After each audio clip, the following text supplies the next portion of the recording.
Hello guys, welcome back. I'm keeping you guys kind of updated. So negotiations are over. Odin's fine, I'm fine, Loki's fine. First temple is freaking epic. There's so much testosterone when you walk into that temple. It's amazing. It was the Loki Fenrir temple. They wanted a picture of Hel in there, so that's in there too. And the old man kept trying to get territory, and his brother don't mind. His brother's a loyalist. Loki very much is a loyalist. Fenrir don't care. Hell don't care either. So they're all in there, and there's just so much testosterone. And I gave them alcohol and coffee and everything else in there because what could possibly go wrong? They also have a flamethrower. It's gonna be fun. Um, Odin, once he reaches his objective and he gets what he was after, he's perfectly fine. He's back to acting all nice and downright cuddly because it's Odin.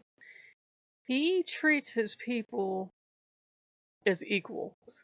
Only he's not going to tell you he's treating you as an equal. He's just going to launch surprise attacks against you because it's Odin. Loki at least will have the grace to let you kind of know the attack's coming, or at least if he gets kind of aggressive, he gives you a moment to react. Odin just lays siege to you.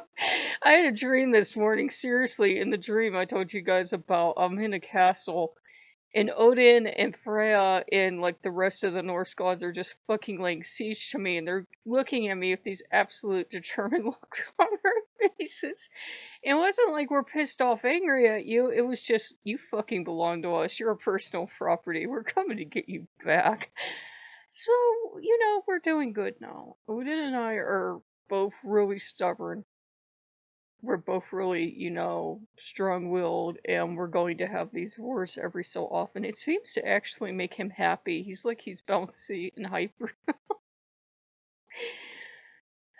Odin. So, he's good. Loki's good. Everybody's settled in. We haven't answered any questions beyond that. We just got everybody settled in, and we'll see from there. But the funny thing was, somebody showed up. Well, Odin and I had already made negotiations and made a peace treaty. I know what it sounds like, but it is Odin. And someone showed up saying, "Oh, I don't like Odin at all," and I tried to be friendly because I'm in a really good mood because we've already we've got what we want, and they kept going on about Odin. And you know how you can be having an argument with your god and somebody else runs up and is like, "I don't like them either." And what do? You immediately turn on the other person. It's like if a husband and wife are having a fight, stay the fuck out of it because no matter what side you take, you gonna lose. Even if they try to drag you in, stay the fuck out of it. They might both think you're a coward and both get together and like gang up on you, but stay the fuck out of it. So he's good. He wanted some stuff adjusted around, and it wasn't anything bad. It was just, Odin, his feelings have changed, and he wants to, step up. But he's like, you gotta have the faith first. You gotta give me some stuff first, and then we're going to have some stuff to work with. So that's fine. I can be very reasonable once you tell me what the objective is and what we're working towards. And Loki backed him up on it. Loki's like, yeah, he's changed his mind about some things, and this is what he wants, and this is what I want. So I know very well I'm living in Loki territory, Odin territory, because there are crows everywhere today, and the hell was that sound? And there were it sounded like a cat, and there were blue jays, which were also in the corvid family, and it was just a lot of activity today. And I got those books on tape, and like one of the thing was like hang something, the hangman, and a couple other things. It was like the Allfather couldn't have hit me over the head anymore, but he did because the lock screen on my computer today was Iceland. It was the mountains where people go up to go to the hot springs, and they have the glaciers. It was Odin hit me over the head. I've been getting a lot of Odin references. It doesn't mean that we're not going to have a ton of Loki stuff, but Odin's moving into prime position. Remember, Odin is a king. He's a sacred king, and his idea of negotiation can be laying siege to you. He's gonna treat you as an equal. The person that was attacking, I think they thought he wasn't treating me as an equal, was treating me like a toy. No, he's fucking treating you like an equal, and you're gonna either fight or you're going to submit. One of the two. You're going to lose in the end anyways, but if you at least put up a fight, it's going to look a lot better for you. Odin expects his people to put up a fight and stand their ground and know when to fight, know when to give in. It's a fine art you learn with Odin. It's not like he's gonna hurt you, but when he's suddenly attacking out of nowhere, it's like, is this the time that I repel the attack? Do I just sidestep, or do I just give him what he wants? Hearing like weird shit. I think they're excited because Odin in Loki, and so they're really excited. And we're just not going to be thinking right now anymore beyond having reached compromise and having reached a new deal together, and that's really good. It was kind of funny because I was looking at the news and America walked out in the middle of a kind of talk about some kind of military campaign, and I'm like, Odin didn't orchestrate that, but it was Odin getting my attention. Like, you're not walking out on negotiations till we both get what we want. And I get where he's going with this.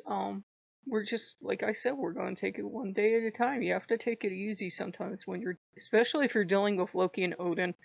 Don't get ahead of yourself. Don't try to get like too much on your side or too much on their side. Just see how stuff lays. I have noticed nobody will stand against Norse gods when they decide they're going on a military campaign. They just come through and everything else just scatters like leaves away from them.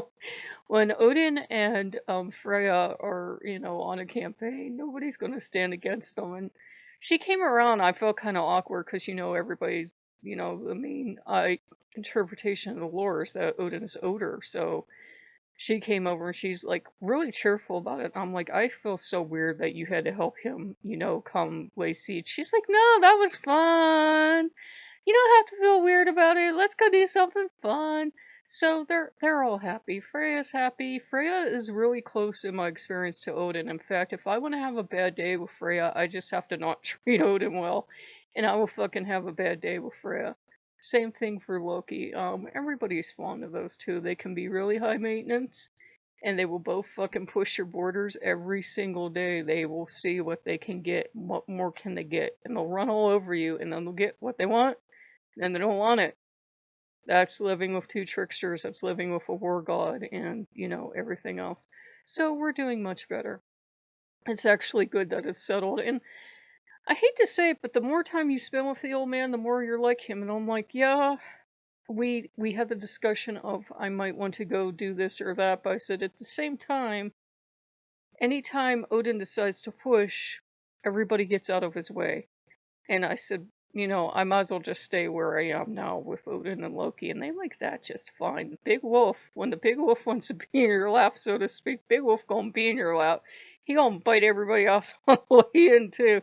We watched a movie about these Wes Craven movies about these dogs that these people go to this island, and it was pretty good. It was a Wes Craven film. He produced it, and they're these genetically engineered dogs.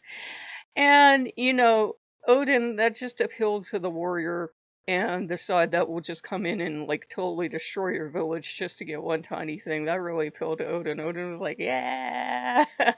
He was so happy. Loki was happy, too, because remember, they're blood brothers for a reason. They can both sing cute and cuddly, but they have that other side. You don't want to go against them.